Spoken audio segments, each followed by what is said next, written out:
Hi, I'm Hazel. It is almost Saturday, so it's time to sit down for a vlog. First of all, I will apologize if there is a consistent background noise. That is my air conditioner. It is stinking hot outside, and normally I turn it off for like the 15 minutes it takes to film the vlog, but I feel like if I do that today, I might actually die in here, because this room heats up very quickly. So anyways, this week, actually this upcoming week, or maybe the one after it, I can't really count days, there's a new Hearthstone adventure coming out on the 11th. They released a very cute trailer thingy for it. It's got like a song, and it's a party in Karazhan, so it is Karazhan, but it's not just Karazhan, it's a party in Karazhan. So I'm actually kind of excited about that. I've been like really enjoying very, very casual Hearthstone. I don't really have enough cards to make any good net decks, so I've just been kind of hanging out right around rank 20, just doing my dailies and Tavern Brawls. I love Tavern Brawls, especially which is half of them, but especially Tavern Brawls that do random crap. Like, you cast a card and it's a random spell, or it's a random cost, or you get a randing card, or like it makes another card, or it's unstable portals, or Raven Addles, or like whatever. I love those. So yeah, Hearthstone's great, and I'm actually kind of excited about the new adventure, just because it looks cool. The single player adventures have always been a lot of fun to work through, and then there will be new cards, and there'll be new ones, so they'll be part of the new standard. And maybe I'll be able to actually make some decks once I have it, so we'll see. What else? They have just announced today, I believe, that Demon Hunters, they have their early access release date now. They will be available to play on August the 9th. So for everybody that has pre-ordered Legion, as of August the 9th, you'll be able to make your Demon Hunter. I'm sure the zones will just be flooded with them. All my guildies are trying to come up with clever names and like reserving their clever names for their Demon Hunters. I don't really have a clever name yet. I'm probably honestly not going to make my Demon Hunter until like way later, just because I don't want to do it when everybody else is doing it.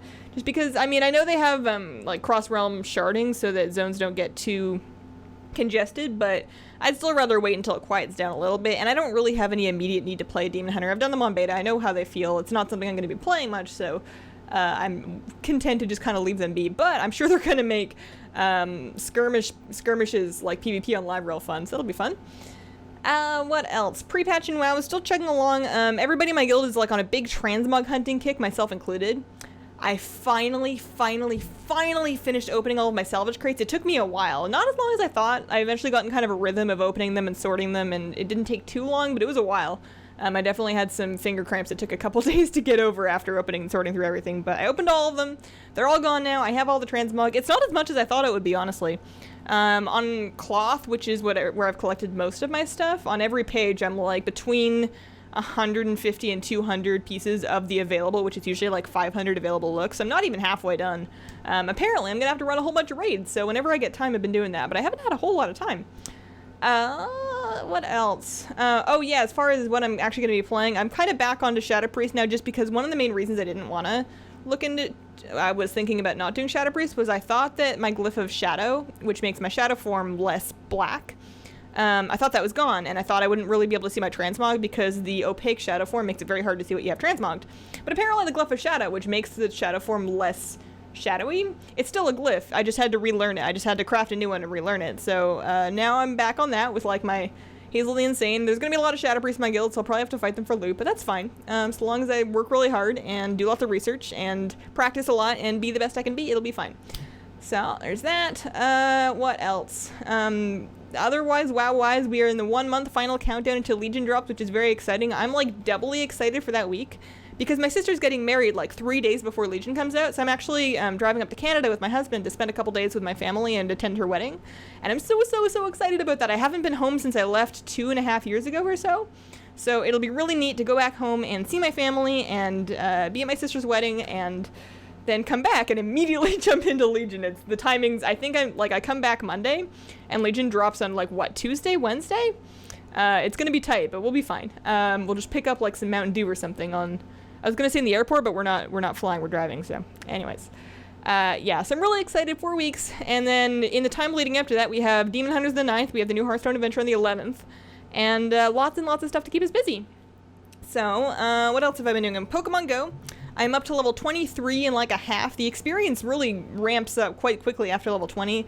From 23 to 24, which is what I'm working on now, you need 125,000 experience, and I hear that it like goes up very steeply after that. Supposedly, like, to go all the way from 1 to 40, which is the cap, you need something like 50 million experience. I don't know. I don't think anybody plans on being there very soon unless they're like botting their butts off. But I've been having a lot of fun. It's kind of hard when it's this hot outside. I think I already mentioned this, but it's like right now. 98 Fahrenheit outside, which is like 37 Celsius, which is probably nothing to like you people in California that think I'm a wimp, but I come from a land where this doesn't happen and it's not okay, so every time I step outside it's like I'm melting. But there was a Snorlax outside like half an hour ago, and you know, it was a Snorlax, so I had to go get it. So I went and got it. I was brave. I took my doggy and we went and we got it. We didn't melt that much.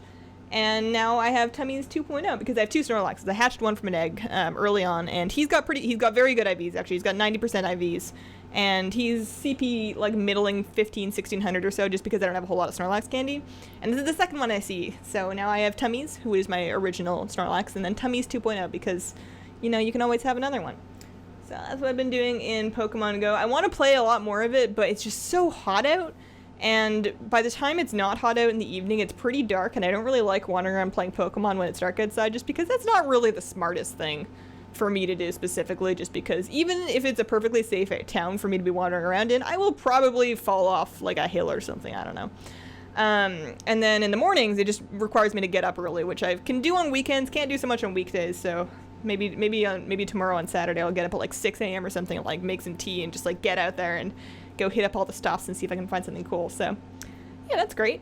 YouTube wise, thanks to all of you guys. A big thank you to everybody. I'm now at 15,000 subscribers, which is like a lot of people. It's like a lot of people. So that's really exciting. I'm really excited to work very hard in Legion and hopefully grow a lot more. And as far as videos, I have nothing new to say except that there is actually going to be a game review coming out on Monday of a not Blizzard game. I have a little indie game that Dev sent me a code for. I can't say anything too much about it because the embargo doesn't lift until Monday. But there's going to be a little video and a little game on Monday that's not WoW or Overwatch or like anything Blizzard related. So there's that to look forward to. And then pet battle videos, I have 10 more strats left to record on the beta. I have probably 12 or 15 of them sitting on my hard drive that I've already recorded, but I haven't turned into videos yet. And then I don't know how many we've put out. There's a lot of pet battle fights on beta, but I'm still working through those. And then once I'm done with those, I'll update you guys on kind of what my roadmap is for videos I want to make. I have a lot of stuff I want to do. Trade Skill Master guides are up there. I want to get a set of those out so that when Legion comes around and people want to start making gold again, people that want to get into playing the auction house, I want to have a set of beginner's guide to using the TSM add-on because it is indispensable. It's awesome, but I found it a little bit intimidating to set up at first, so I want to do that somewhere in the range of after I finish these pet battle guides, and also taking a look at updating some of the more crucial ones that got strats that got broken with 7.0. So I'm working on it. I probably should be working faster. I keep seeing them. There's like, hey, there's a Snorlax outside. Hey, there's a Blastoise outside. Hey, look, there's an Execute outside. Oh my god, speaking of Execute. So Executor is one of the higher tier Pokemon. He can have pretty high CP. And Executes happen to spawn around my apartment complex, so I can see when they're like nearby. So and they only cost 50 candy to evolve. So you'd think it would be easy enough to get an Executor and then be like, yeah, this is awesome. But Executor can roll with either Confusion or Zen Headbutt as his main move. And Zen Headbutt does almost double the damage of Confusion, so there's like no reason to have a Confusion Executor. And I've evolved 2 of them, and both of them have Confusion, and neither of them have Zen Headbutt. So I just keep farming. I keep farming these Executes, hoping that eventually I'll get an Executor that rolls with Zen Headbutt, and then I can actually like power that one up and put him on my team, but it just keeps not happening. So the ones that don't have Zen Headbutt, they're still okay for defending, because when you're defending a gym, you only get to attack roughly every second and a half anyway, so the attack speed doesn't really matter. So they're fine. They're fine for defending. So I've named them Defense Hedge and then Defense Hedge 2.0 because they're not really good for attacking, although nothing is compared to Vaporeon. But I could talk about Pokemon Go for a long time. Maybe I'll save that for something else. Anyways, questions for this week. We just had a couple of them. WoW Grunt says, Hazel, are you going to play more WoW when Legion comes out? Yes. I'm playing WoW right now. Yeah. I am going to be playing more WoW. Oh, speaking of WoW, I did some skirmishes today, and I finally got my talents and my bars set up on my druid to a place where I feel like I can actually play again. I've done some skirmishes, and honestly, I think it's more fun than WoD. I'm still not super confident in my knowledge of what everybody can do yet, because every now and then a class will do something to me, and I'll be like, what the hell did you just do? Because I don't know all the changes that have been done.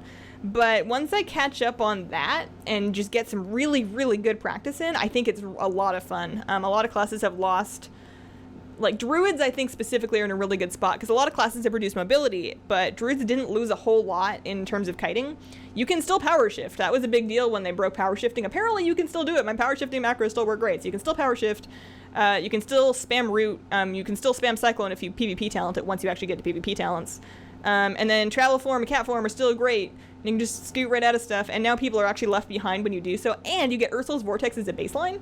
So I'm just kiting people like a bunch of kites, I guess. I don't know, it's really fun. So yeah, Rush Druid PvP is great. I can't wait to spend a whole bunch of time. I eventually want to, in Legion, get into a routine where I have a couple hours set aside every day to just queue and practice and hopefully get better. I want to try and get Gladiator at some point during Legion. I don't really care which season. It doesn't have to be like rank 1 or anything. I just want to try and squeak out a Glad title just once at least. I mean, that's how it starts, but I want to at least get there once because I could have gotten there at the end of WoD if I'd actually kept practicing, but I ended up working on other stuff instead. And I want to get there. I want to be the very best that I can be. A Slight Drizzle asks, when are you going to be streaming next? I wouldn't hold your breath. I have so many things on my list of things to do. Streaming's not up there. I will never say never, but I will say don't wait up. It's not. I've been like enjoying life so much not streaming that I wouldn't wait up. Possibly more in Legion though, for sure. So that has been my week. If you guys have any questions you would like answered on a vlog, just leave them as comments on the most recent vlog, and I hope you guys have a wonderful, wonderful day. Bye!